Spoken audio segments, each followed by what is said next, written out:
Good afternoon. This is Professor Bobo, and this is EDSC 541, Psychopathology. Today I'm going to be going over chapters 3 and 4 for week 2, and we are going to begin discussing a couple of important factors with that. All right, so chapter 3 talks about assessing and diagnosing abnormality. All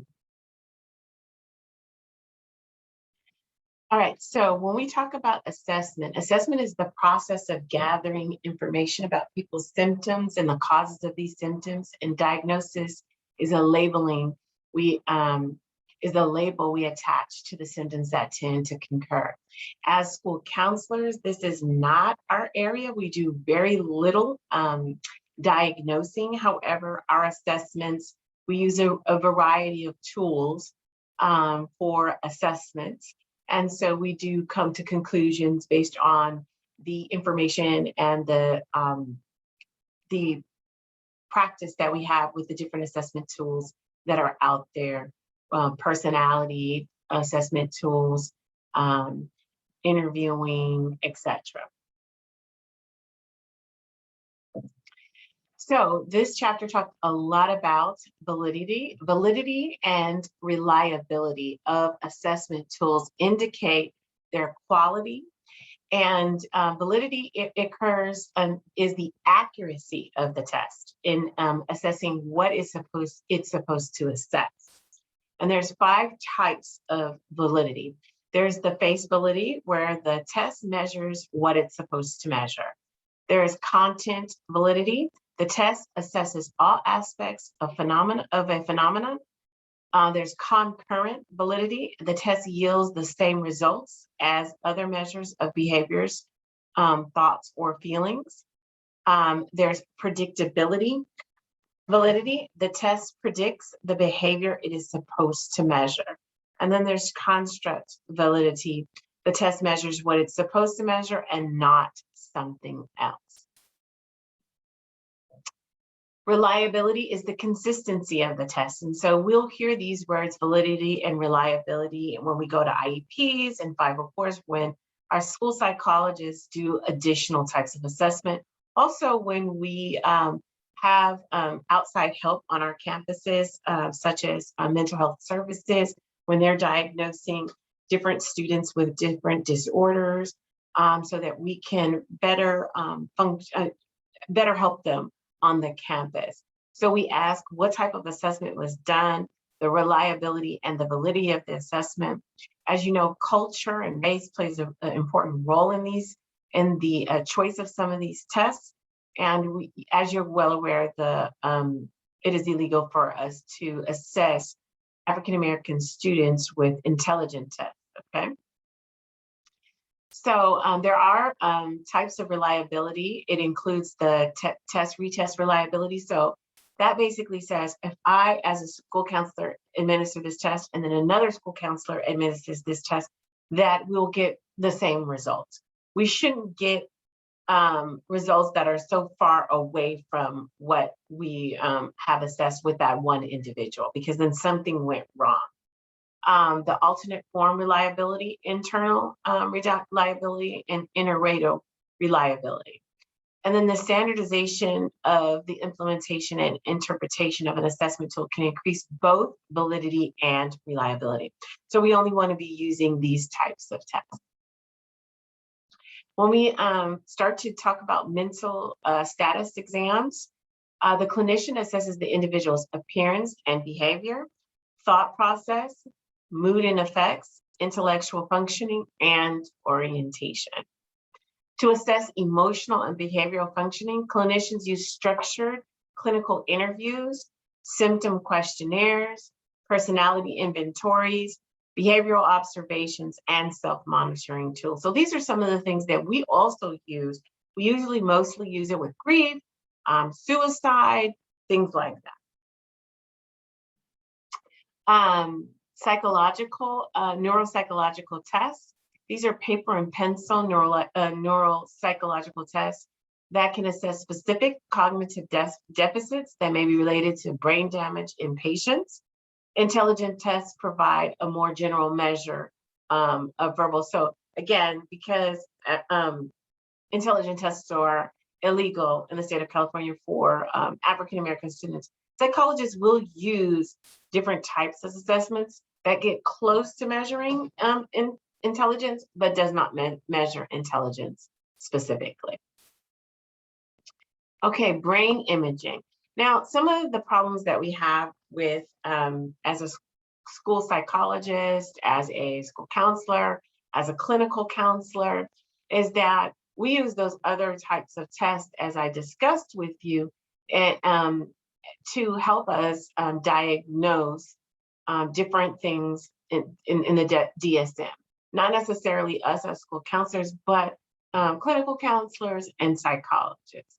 But one thing that we're missing, and I have a gentleman that I want to recommend that you guys do take a look at his website and some of his YouTubes. He always talks about how we're the one group that doesn't use any type of imaging in order to determine what's going wrong with the brain, combining science with the neurological. So some brain imaging techniques are the CTs, the PETs, the SPECTs, and the MRI scans.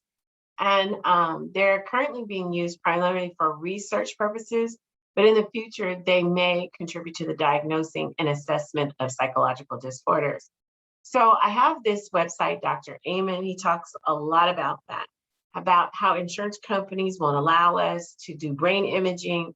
And brain imaging really helps us to know what's overactive, what's underactive in the brain, and then giving us a better way of prescribing what's necessary. A lot of times we'll say a student has ADHD, but if the brain is overactive in all areas and you prescribe a stimulant, you're going to make it worse. So you'll see that the symptoms just get worse. Okay, if you if it's just overactive in certain parts of the brain, then a stimulant might be successful. So the Amen Clinic's method is a multimodal approach to treatment that uncovers the root cause of your issues or challenges that are not discovered by traditional psychiatry. They believe that it's critical to look at their brain within the context of your life, which includes your biological, your psychological, your social, and your spiritual influences to see the full patient's journey. So I encourage you to take a look at Dr. Amen and the different things that he has to offer. The psychophysiological tests include the EKGs, the electromotor responses, assessing the brain and nervous system activities that are detectable on the peripheral of the body, such as the scalp and the skin. Projective tests, these are tests that present individuals with ambiguous stimuli, and clinicians interpret these individuals' reactions to the stimuli. Both the validity and the reliability of these tests are extremely low. Assessment procedures. So during an assessment procedure, many problems and biases can be introduced. Individuals need to make sure that they resist to being assessed and thus distort the information that they provide. They may be too impaired by cognitive deficits, distress, or lack of development of verbal skills to provide information. And other biases can arise when the clinician and the individuals are from different cultures. So the DSM-5, it is a classification system that is a set of definitions of syndromes and rules for determining when a person's symptoms are part of each of the syndromes. In the United States, the predominant classification system for psychological problems is the DSM, which is the Diagnostic and Statistical Manual of Mental Disorders. The American Psychiatric Association is the one that has, made changes to the DSM. In the most recent editions, it provided specific criteria for diagnosing each of the recognized psychological disorders, as well as information on courses and prevalent disorders. The DSM has increased the reliability of diagnosis, but there's still a lot of room for improvement. And that's what I was talking to you about, that Dr. Amen really focuses on. If we combine, if you think about it, when a doctor does something, they also get the insight. They get a scan of something that's going on in your heart. They use an EKG. They use something else to help them besides just the interviewing. They use those skill sets. So this is what psychiatrists are saying is missing with diagnosing mental health. So the DSM provides 3 axes on which a clinician can assess individuals. Axis 1 is the major clinical syndromes and any medical conditions individuals have are noted. On axis 2, the psychosocial and the environmental stressors are noted. And then on axis 3, individuals' general level of function are assessed. Some critical points to many dangers in labeling people as having psychiatric disorders include the dangers of stigmatization. Diagnosing is important. However, to communicate among clinicians and researchers, it's also very important. When a system of definitions of disorders is agreed on, it can, the communication about the disorder can be improved. Some critical points to many dangers in labeling people as having psychiatric disorders include the, that's a repetition, okay? All right.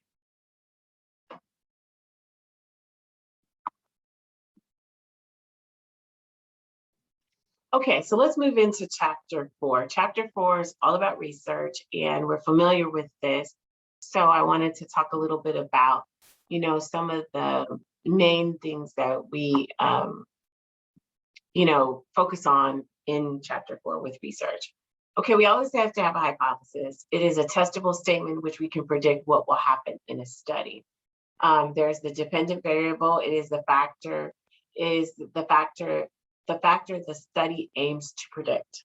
And the independent variable is the factor used or manipulated to predict the dependent variable.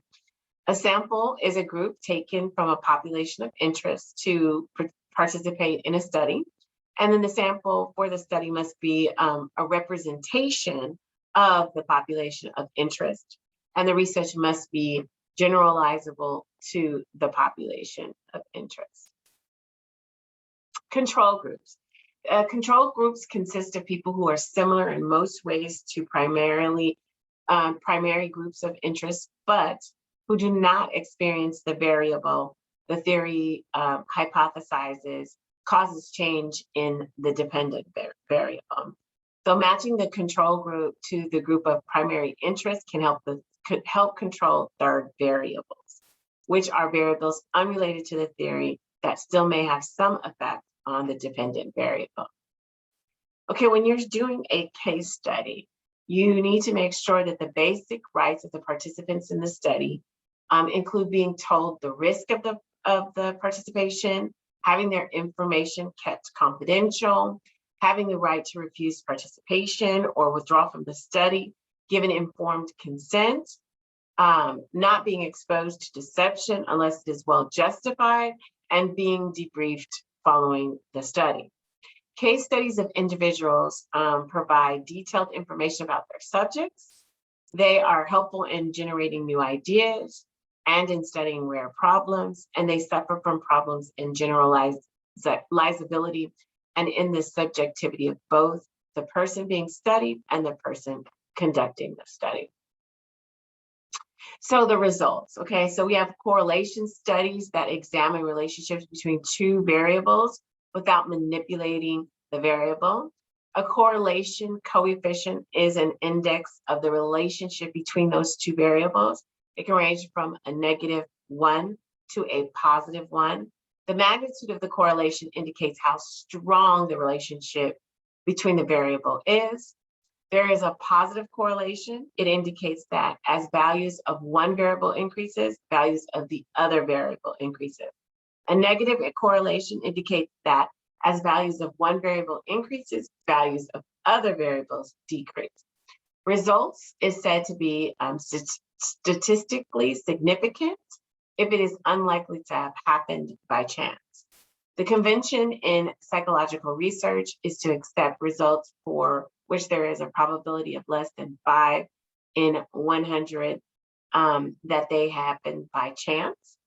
A correlation study can also show that two variables are related, but it can't show that one variable caused the other. All correlation studies have third variable problems. The possibility that variables not measured in the study actually account for the relationship between the variables measured in the study. Continuous variable studies evaluate the relationship between variables that vary along a continuum. And then a representative sample resembles the population of interest on all important variables. One way to generate a representative sample is to obtain a random sample. Experimental studies, they provide evidence that a given variable causes psychopathology.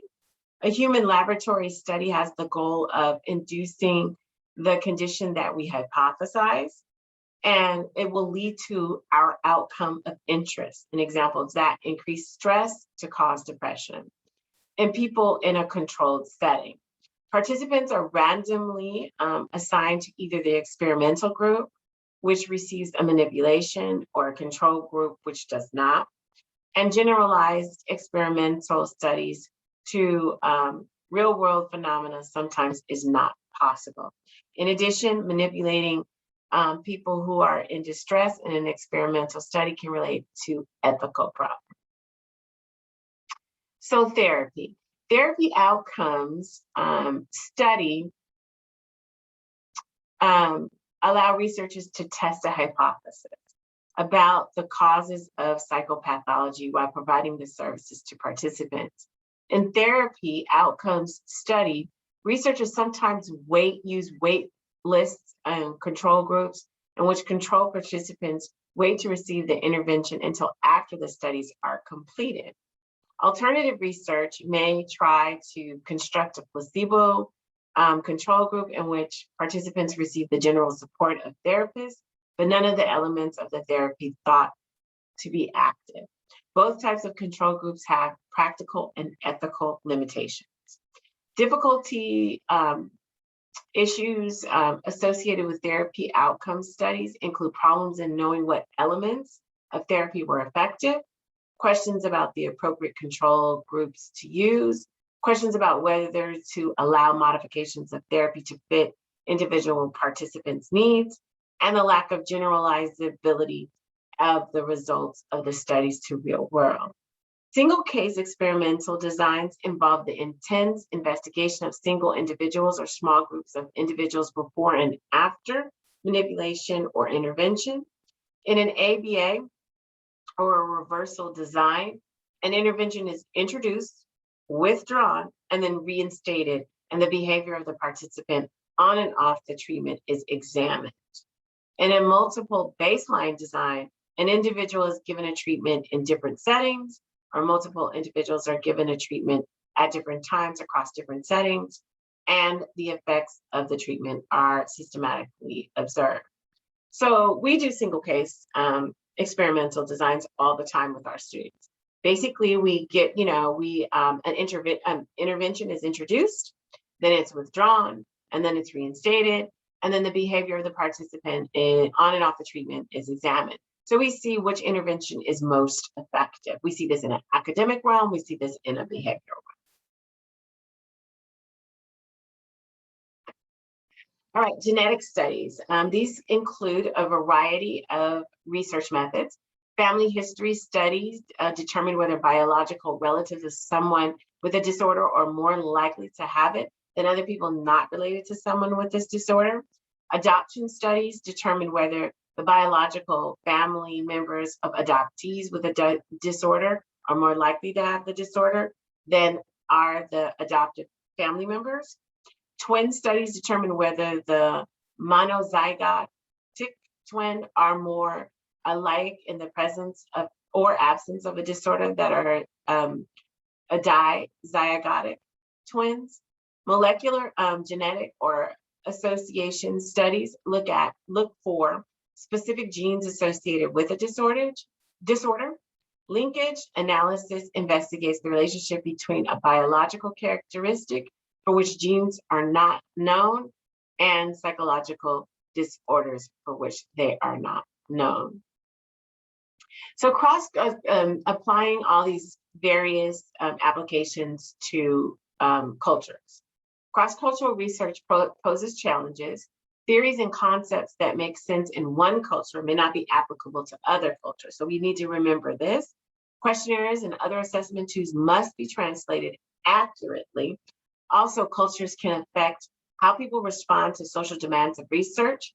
And then finally, research must be careful not to build into their research any assumptions that one culture is normal and the other one is deviant. And finally, meta-analysis. It is the statistical technique for summarizing results across several studies. In a meta-analysis, the results of individual studies are standardized by use of statistics called the effective size. The magnitude of this effective size and its relationships to characteristics of the study are examined. It reduces the biases that can occur when investigators draw conclusions across studies in more subjective manners, but they also can include studies that have poor methods or exclude good studies that did not get published because they didn't find significant effects. All right, so now I would like to remind you of your assignments for this week. This week we have assignment 1 that is due. Assignment 1 goes over, let me just get there. I want to share that with you.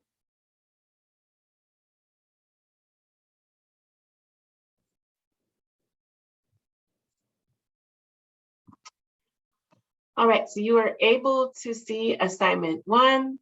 Let me share my screen. All right, so you have assignment 1, here's Blackboard.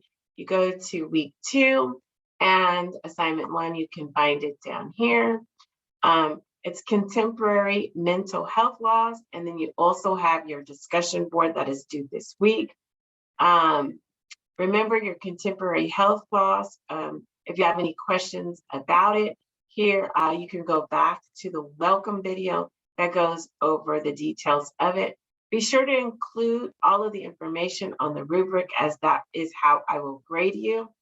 And your discussion boards, like always, are due on Thursday with 2 responses due by Sunday. Thank you so much. If you have any questions, feel free to contact me, and I will see you online week 3.